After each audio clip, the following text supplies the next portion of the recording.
On the night of our senior prom, I put on my gorgeous gown and took my boyfriend Carter's arm. When the music started and Carter and I twirled onto the dance floor, a loud, sharp crack echoed through the hall. I crashed hard onto the floor, and my prosthetic leg went flying across the polished wood. Every single eye in the room locked onto me. A second later, the crowd erupted into cruel laughter.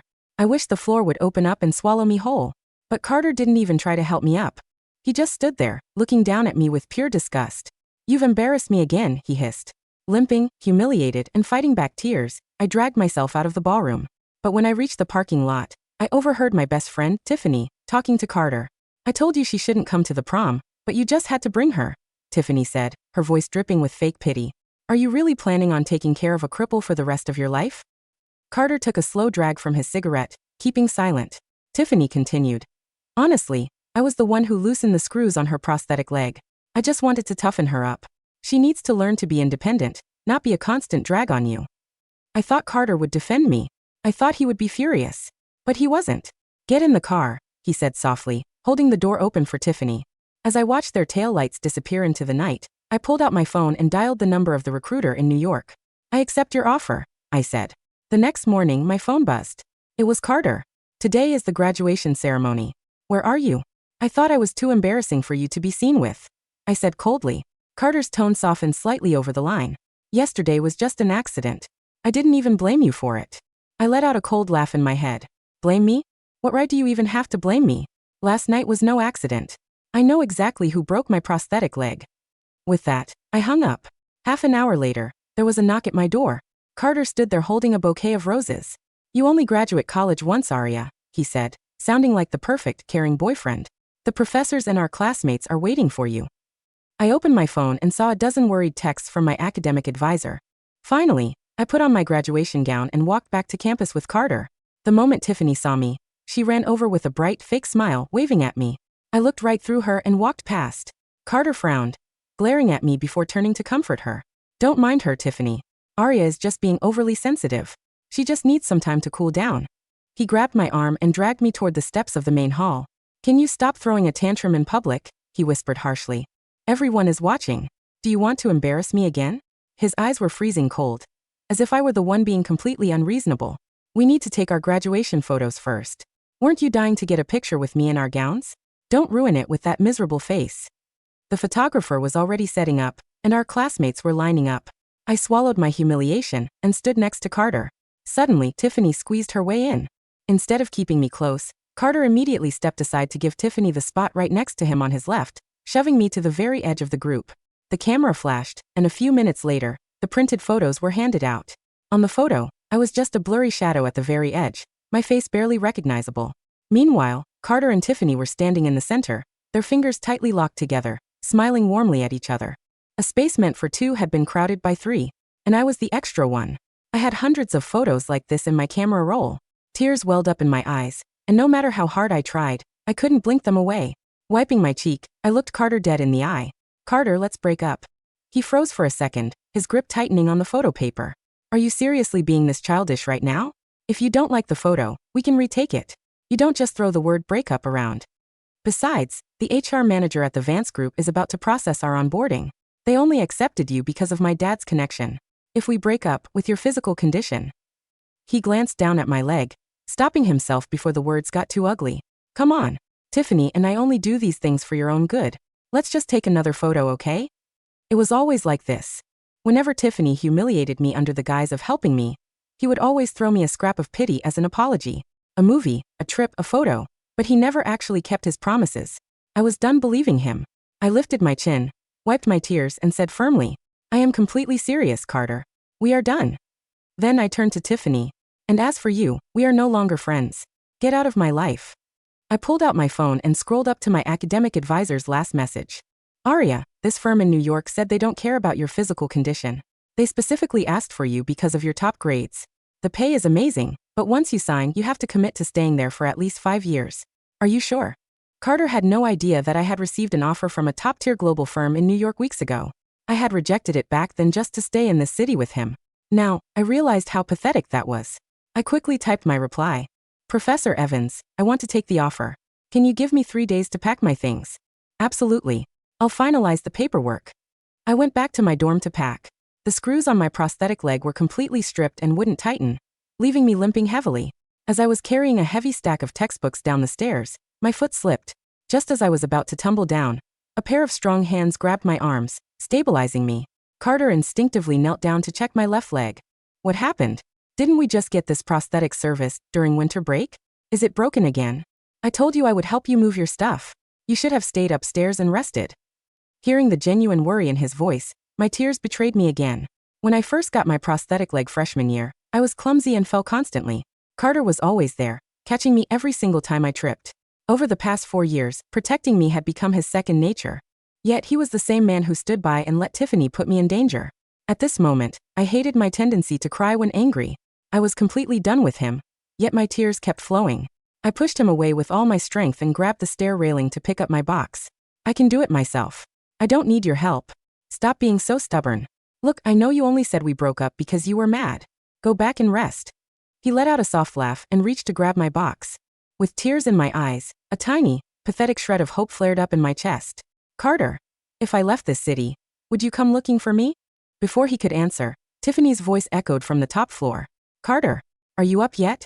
There's too much stuff and I just tripped and hurt my knee. Thud. Carter dropped my box instantly and turned around, running up the stairs without a second thought. The heavy stack of textbooks fell right onto my feet. My real foot swelled with pain, while my prosthetic leg made a horrible cracking sound as the remaining joint broke. He didn't even look back, shouting over his shoulder. Tiffany fell. I need to check on her. I'll come back down for you in a minute. I collapsed onto the floor. Grabbing the railing, I dragged myself up, gathered my things, and walked out of the building alone.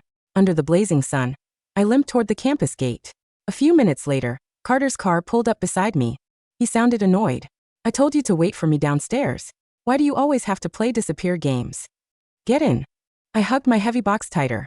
The campus gate was packed with traffic. There wasn't a taxi in sight. Tiffany was sitting in the front passenger seat, happily eating an ice cream, with absolutely no intention of moving. I walked to the back to open the passenger door, but the back seat was completely piled high with Tiffany's luggage. There was no room for a person. Tiffany turned around and gave me a sheepish smile. Sorry, I have so much stuff. Do you want to take the front seat? I can try to squeeze in the back. Carter immediately reached over and held her hand, his voice incredibly tender. No need. My SUV has a third row. The trunk space is empty. She can just sit in the back. You almost got heat stroke waiting for her just now. Can't she be considerate of you for once? Then he looked at me through the rearview mirror, his voice cold and dismissive. The back is too tight for Tiffany's legs. She'd be uncomfortable. Besides, you have a prosthetic leg anyway. You won't feel the cramped space. Just deal with it until we get to your place. I stood there in the heat, suddenly wanting to laugh. Carter had bought this SUV during our junior year with his first big paycheck. Back then, he had spent hours picking out a model with the most spacious front passenger seat. Your prosthetic can get uncomfortable on long drives, babe. You need the extra legroom. Aria, this front seat is reserved only for you. But now, the front seat belonged to Tiffany. And I, the actual girlfriend, was expected to crawl into the trunk like a piece of cargo. No thanks, I said, slamming the door shut. Have a nice trip. I'll call an Uber. I turned and walked away. I spent the next 2 days getting my visa and documents ready for New York. The day before my flight, my brother, Austin, unexpectedly drove down to San Francisco to attend my graduation send-off party. When I got the text, I rushed downstairs, only to overhear him, Tiffany and Carter conspiring in the lobby. Austin, when we get inside, give this off-the-shoulder slit dress to Aria. Tell her it's your graduation gift. Tiffany giggled. Let her show off her prosthetic leg in front of everyone. Once she gets laughed at a few more times, she'll finally get over her insecurity. Carter didn't stop her. Instead, he ruffled her hair and smiled. Once Aria overcomes her insecurity about her leg, she'll thank you for this, Tiffany. I froze in the doorway, my blood turning to ice. I thought, at the very least, my own brother would protect me. But Austin turned around, saw me, and handed me the garment bag without hesitation. Aria, here's my graduation gift to you. Put it on for the party tonight. I stared at the dress with the high slit that would expose my entire left leg. A wave of bitter pain rushed through me. Austin, you're my brother. Are you seriously joining them to make me a laughingstock? You know how much I hate people staring at my leg. Austin's brow furrowed in annoyance. Aria, don't be so dramatic. We are all just trying to help you overcome your fears. Carter's voice was equally displeased. Do you always have to interpret Tiffany's kindness with such malice? She spends every waking hour trying to find ways to build your confidence. And this is how you treat her? You are so ungrateful. Apologize to Tiffany. Now. My fingernails dug into my palms. My tears had finally run dry, but my voice still shook with rage. Am I ungrateful? Or does Tiffany have a sick obsession with humiliating me? You two know the truth better than anyone. Tiffany immediately put on her victim face, looking downcast. Maybe I shouldn't go to the party. You guys should go with Arya. Carter gave me a freezing look. No, she's just spoiled. She thinks the whole world revolves around her. To me, he said, do whatever you want. If you don't want to come with us, fine. But without a date, you'll be the one looking pathetic tonight. He slammed the car door, and the engine roared as they sped away, leaving me in a cloud of exhaust. I stood there for a long time, a sarcastic smile creeping onto my lips. Carter had promised me months ago that I would be his only date to the graduation party. Now he had left with another woman. But it didn't matter. After tonight, we would never see each other again. When I arrived at the ballroom, I immediately saw Tiffany surrounded by Carter and my brother. Some passing classmates looked at Tiffany with envy. She is so lucky. Her boyfriend is gorgeous and her brother is so overprotective. Then they looked at me, their eyes shifting to amusement. So what if she got straight A's? She's a cripple. She couldn't even find a date for the graduation party. I ignored them. I grabbed a glass of champagne and went to say goodbye to my dorm mates. We were in the middle of a warm conversation when Tiffany's voice suddenly boomed through the microphone on stage. Everyone, for tonight's celebration, I have a special gift for my best friend Arya. Suddenly, the giant projector screen behind the stage lit up. Several photos appeared. They were photos of me right after my amputation, crying, losing control of my bladder, and looking completely disheveled and vulnerable during medical exams. These deeply private, humiliating photos were enlarged and broadcasted for the entire class to see. My body began to shake violently. I stared at Carter in sheer disbelief. You gave those to her? You promised me that no one would ever see those. You knew that was the darkest time of my life. During those bleak, depressed months, Carter had been the one holding me, comforting me. Y promis, Arya. No one will ever know about this. To the world, you will always be the strong, brilliant girl you are. But now, Carter seemed to have forgotten every single promise. He looked at me with a casual shrug and a smirk. Tiffany is right. Once people talk about it, you'll get used to it. Look, you aren't even crying this time, are you? She did this for your own good. The snickers and whispering voices of my classmates crashed over me like waves. Someone pulled out their phone. Oh my God, this is gold. I'm posting this on TikTok. I looked at Carter's cold, indifferent face. To my surprise, I didn't break down.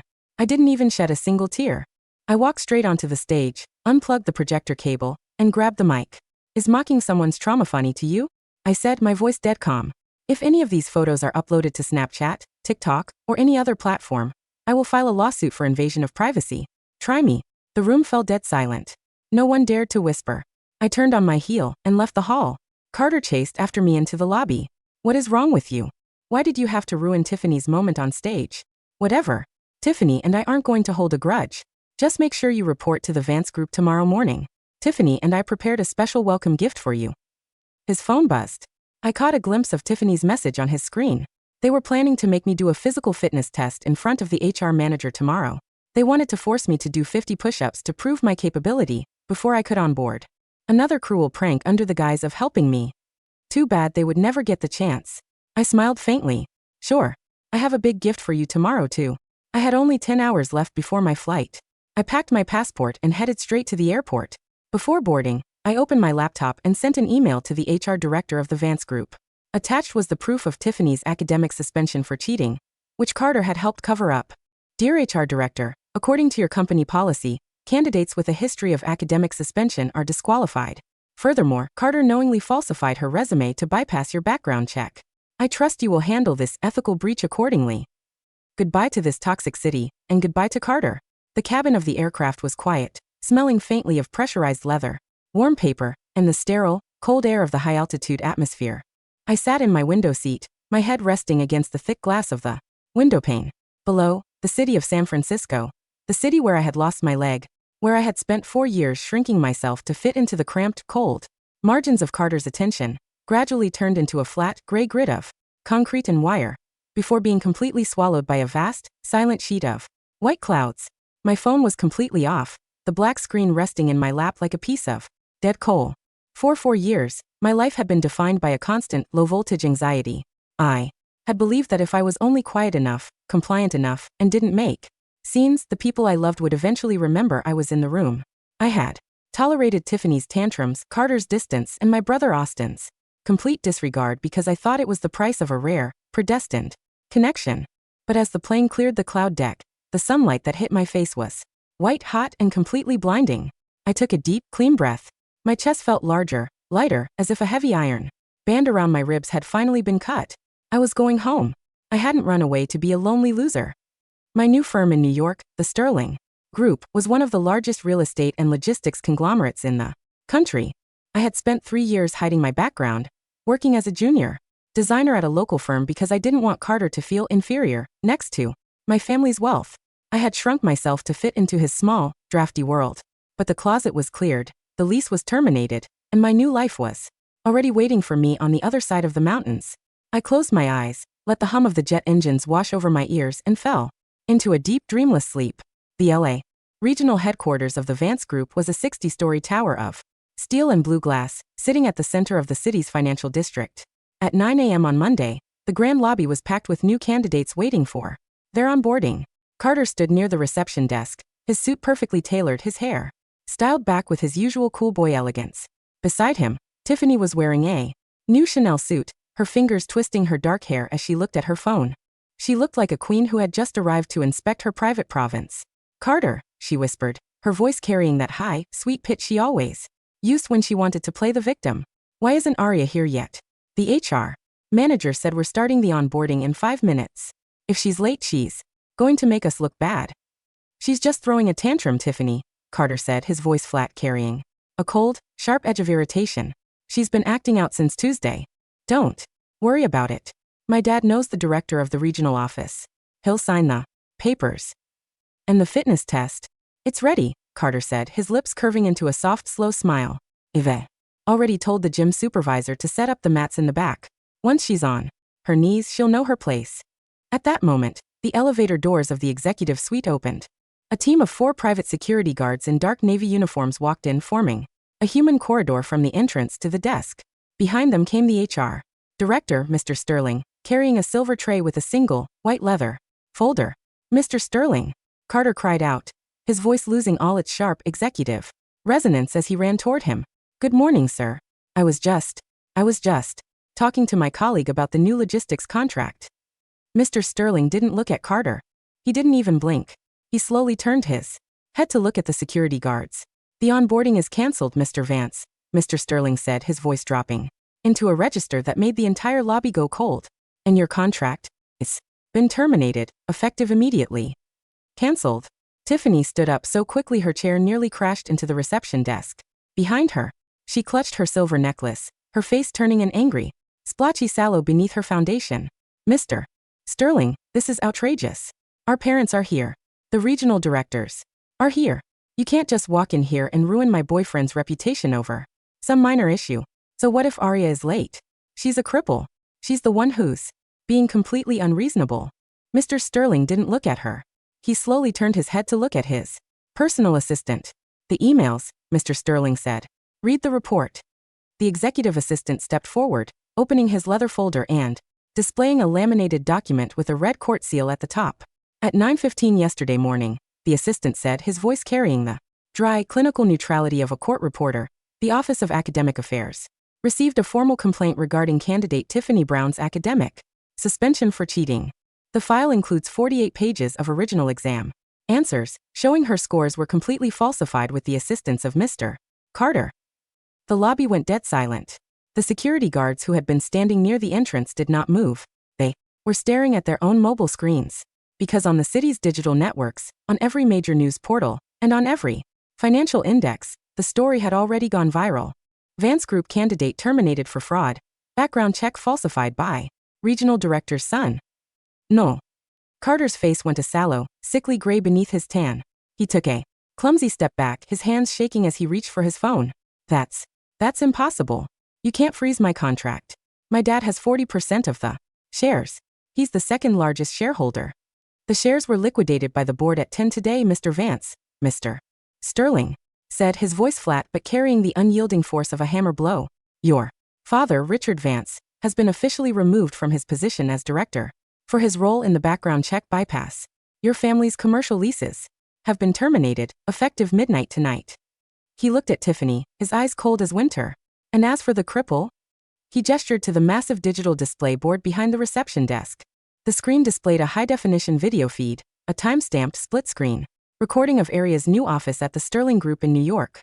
The office was vast, decorated in minimalist white oak and leather, looking out over the misty, golden skyline of Manhattan. And in the center of the screen, dressed in a bespoke cream-colored executive suit, her long dark hair styled in a neat, elegant knot, sat Aria. Her face was calm, symmetrical, and entirely unyielding, the face of a woman who owned the very air the guests were breathing. Beside her, my lead attorney Marcus was carrying a silver tray with a single, white leather folder. She is the lead creative director for our Northern Port project, Mr. Vance. Mr. Sterling said, his voice carrying a quiet, absolute pride. The project is valued at $40 million. She didn't need your father's connections to get her seat. She bought the company. The apartment in the hills was quiet when Carter returned. The central heater was humming softly, but the air inside still smelled faintly of the stale, cheap perfume Tiffany had left behind in the wardrobes. He walked into the master bedroom. The closet was wide open. The side that had been filled with my simple cotton shirts and my worn-out sneakers, was completely bare. The room smelled of nothing. No lavender-scented laundry soap, no peppermint essential oil, no warm broth. On the center of the bed sat a single, silver key and a white sticky note. It was the key to the apartment. Beside it sat a copy of my signed lease relinquishment form and a brief, printed note from my attorney. The joint lease is terminated. The security deposit has been divided equally. Please do not contact the tenant regarding any personal or administrative matters from this date forward. Carter's hand shook as he picked up the key. He pulled out his phone and dialed my number. The number you have dialed is currently unavailable. Please check the number and try again. He dialed my brother's number. The subscriber you are trying to reach has restricted incoming calls from this area code. A slow, cold sweat broke out across his temples. He looked at the white sheets of the master bed, which had been stripped bare, the mattress cover gray and cold under the fluorescent ceiling light. For 4 years he had believed my devotion was a permanent, domestic feature, something stable and quiet that would always be waiting for him when he returned from his business trips and his late-night consultations. He had treated my quiet, uncomplaining compromise as a sign of weakness, assuming that because I didn't scream, I would never run. But the silence in the apartment now was not the silence of a woman waiting for him to apologize. It was the silence of a house that had been cleared of its furniture after a foreclosure. The transition of the Vance Group was completed by the end of the week. The news of the twin birth fraud had gone viral, turning the Vance family's high society reputation into a public joke.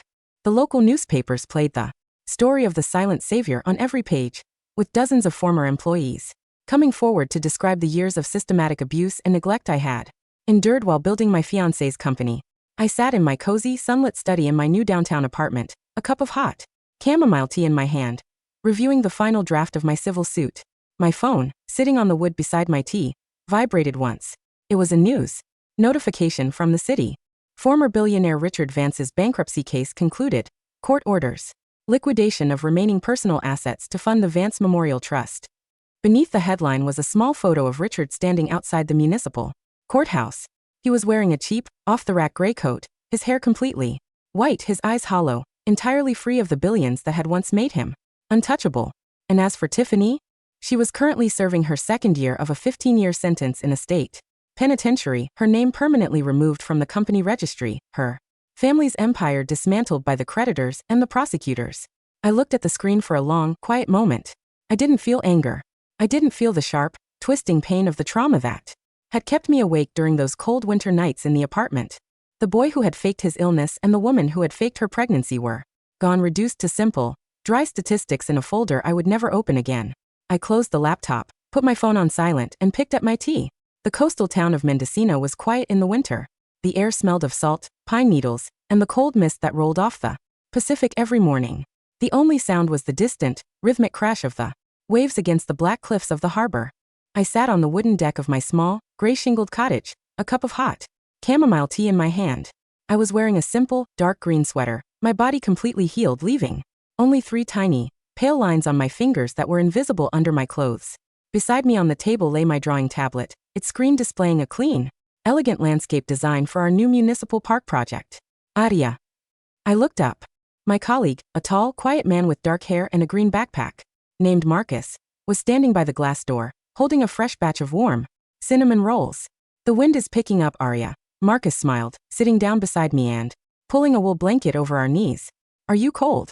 I looked down at the design on my screen, then at the golden sunset over the ocean and finally at his warm, genuine smile. No, I said, leaning my head against his shoulder. I'm very warm. Across the water, the first yellow lights of the harbor were starting to glow in the dark, but I didn't look at them. I closed my laptop, took a sip of my warm tea, and let the clean cold wind off. The water carried the last dry leaves of the past away into the endlessly beautiful horizon ahead.